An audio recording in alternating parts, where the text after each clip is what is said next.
Jo crec que aquest fet d'anar junts, Lloret i Blanes, com ja hem significat en d'altres temes i en d'altres ocasions, ens facilita que puguem arribar més enllà, que puguem arribar més lluny, que donem més qualitat i que el preu sigui més assequible.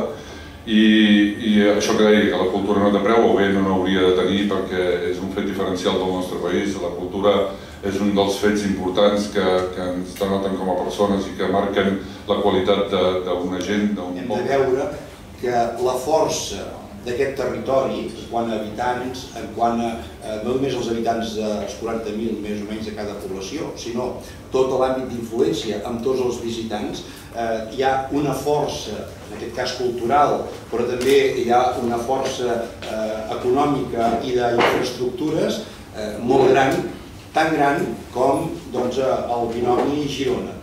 Per tant, a comarques gironines pot haver-hi un producte de la capital, perfecte, però aquest producte cultural que aquesta unió està portant a terme, aquest producte cultural, serà tan potent amb oferta i tan potent amb mitjans com pot ser l'oferta que es pugui fer a la nostra capital.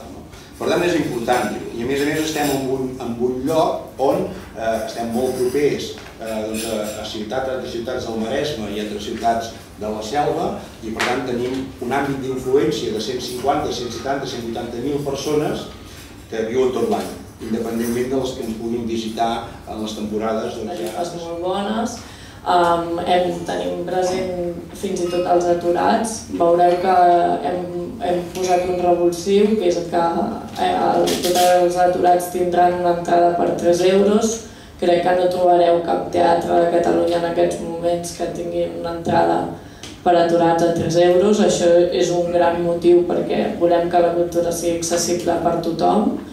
Després també tenim molt present que el teatre i la cultura s'ha d'inculcar des de petits, i per això aquesta temporada entre Blanes i Lloret hi ha més de 10 espectacles infantils.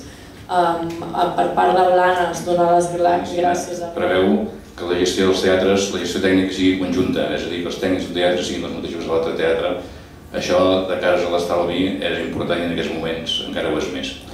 De totes maneres, si la situació no fos aquesta, crec que projectes d'èxit, encara que no hi hagués la situació econòmica a la que ens trobem, passen per això, per unir esforços, per aconseguir sinergies, i això és el que amb aquest conveni s'està aconseguint. En quant a la programació, ja n'hem parlat, en aquests 3 mesos portarem entre les dues sales uns 30 espectacles. Em fa l'efecte que és una oferta prou interessant i que quan s'ha programat amb una intenció que sigui una oferta prou interessant. Del teatre, això és el que comentava l'Arseni, que el conveni ho preveu i és el que vindrà de cares al 2014, que és el que preveu que la idea o el que volem arribar a fer és que tinguem una sola empresa a compartir tècnics també de solidaritat. Aquest concurs donarà servei tècnic als 2 teatres. El tema tècnic sí, la programació. La programació fins ara la tenim externalitzada i l'externalització desapareix i la fem directament a través dels 2 ajuntaments. L'agència del conveni? És per un any prorrogable.